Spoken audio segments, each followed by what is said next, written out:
ஆனா நம்மளுக்காக நம்ம தங்கச்சிகள் 4 மாதங்கள் வந்திருக்காங்க. இப்ப இல்ல, எல்லா முறையும் வந்திருக்காங்க. நான் பார்த்திருக்கேன், கண் கூட பார்த்திருக்கேன். ஒரு தங்கச்சி வந்து பேசினாங்க, உங்க பிரசவம்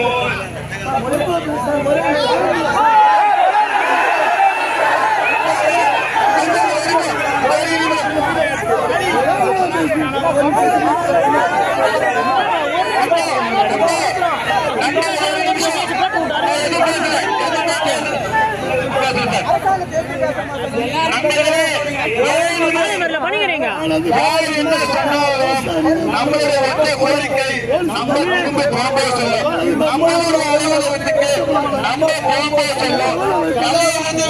மட்டுமே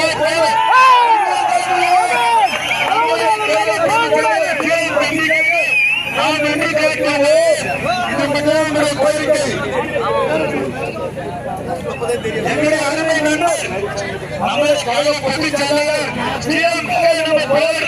நமது குடும்பத்திலே தமிழ்நாட்டு மக்களை நம்ம